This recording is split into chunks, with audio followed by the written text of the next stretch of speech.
Hello everyone and welcome back to another That Adventure Life video. You look great. Did you do something new with your hair? It works. That is so cheesy. Very cheesy. I know. Anyway, today we are doing a hike to the Wall Street Mill here in Joshua Tree National Park. It's very close to Barker Dam. If you haven't seen that one yet, check in the upper right corner. I think it's that direction. I know it's reversed. That one's pretty cool, but you can either from Barker Dam hike here. There's a connector trails to the trailhead for Wall Street Mill, or if you like us and you've been lazy, you can just drive here. It's dirt road, but it's not that bad. So we drove here and we're starting at Wall Street Mills. So if you're starting at the trailhead for Wall Street Mill, it's 2 miles round trip. So it's not that bad and it's mostly flat. So maybe 75 feet gain in elevation total. So it's pretty easy. This is one of the easier trail in the park. So we're excited. We want to see all the mills and all the ruins and stuff like that. Yeah.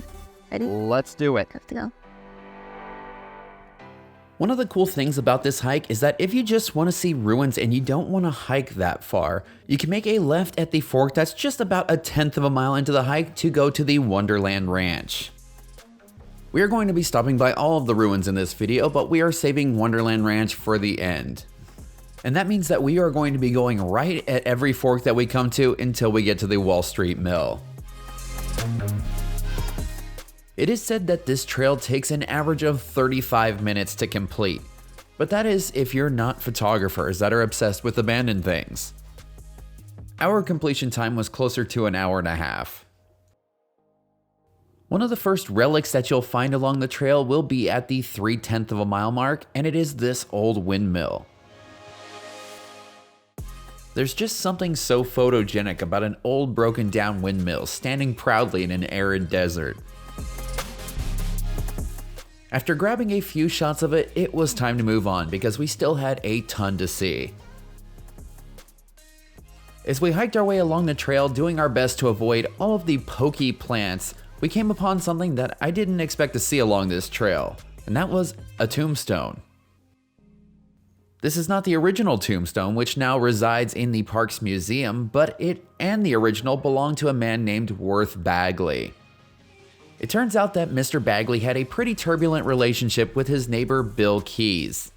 In fact, it was so turbulent that Bill Keys shot Mr. Bagley at the location of the marker. Mr. Keys ended up serving 5 years in San Quentin for murder before the judge changed his mind and said that he did it in self-defense. After leaving the tombstone, the trail will turn right and then head down a long sandy wash. You will need to keep your eyes on the left side of the trail because the Wall Street Mill is tucked behind some tall trees. There are also 2 abandoned cars at this location. Unfortunately, there are no emblems on them, but if you have any idea of what they are, please let us know in the comments. And here we have the Wall Street Mill. Unfortunately, it needs to be fenced off because some people can't help but graffiti on everything. And it turns out that this stamp mill was owned by Bill Keys, which we talked about earlier. With the money he was potentially making mining for gold, it might give us some insight why he didn't want Worth Bagley lurking around on his property. I'm definitely not saying that he should have shot him, but times were crazy back then. Even though, as I said before, it is fenced off, you can go all the way around it, which made us photographers very happy because we couldn't stop photographing the best preserved gold mill in Joshua Tree.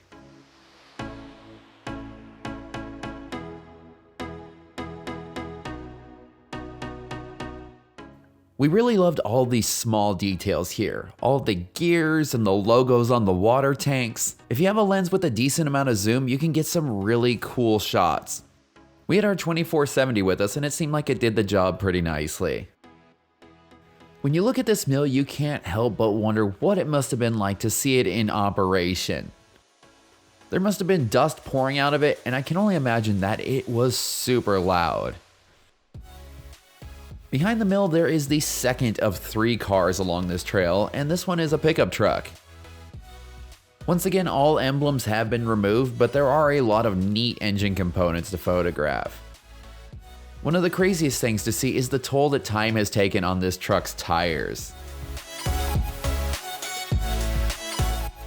V had to practically peel me away from those cars, but soon we were on our way back towards Wonderland Ranch. It might be a good idea to run a tracker like Strava or even bring a Garmin InReach on this hike. I know that this hike is really short, but there is a large wash that could potentially put you on the wrong trail. This wash would eventually take you back towards the trailhead, but it's easier to stay on the main trail. Another thing that's important to bring is more water than you think you need. Even though this may seem like just a leisurely stroll, the conditions out here can be unforgiving. Whether you're visiting in the winter and it's really cold or you're visiting in the summer and it's very hot, it's always best to be prepared.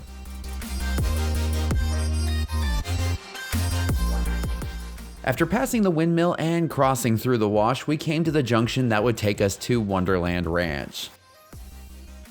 This is just another short trail, but if you're already out here, we recommend stopping by.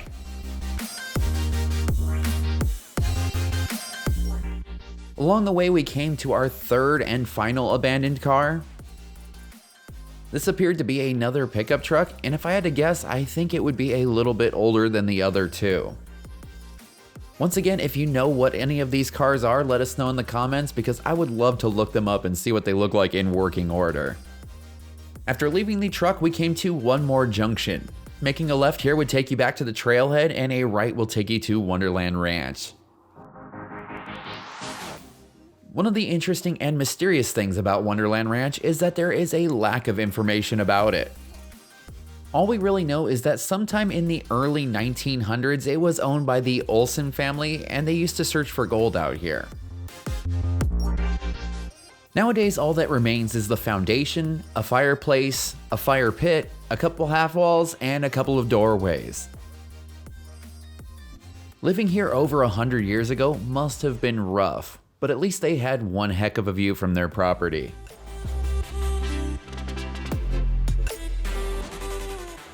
If you happen to encounter random people walking around out here with large pads on their backs, that's because this area is popular for rock climbing. Making your way up through these rocks will take you to a spot that is known as the Wonderland. Speaking of rocks, be sure to stay tuned for next week when we make a short hike to Joshua Tree's famous Heart Rock. Overall, this is a really neat hike. It's nice and short, and it takes you to a lot of really cool places. And one of the best things is that if you are one of those people that can do this trail in around half an hour, it won't take up much of your day. Unfortunately, that's not us, but I wouldn't change that for anything. If you enjoyed this video, please be sure to like, comment, and subscribe because that really helps the channel out. If you're planning on heading to Joshua Tree soon, we have a ton of cool videos and articles about things to do there. And for all the information about the Wall Street Mill and all kinds of other adventures, head on over to thatadventurelife.com.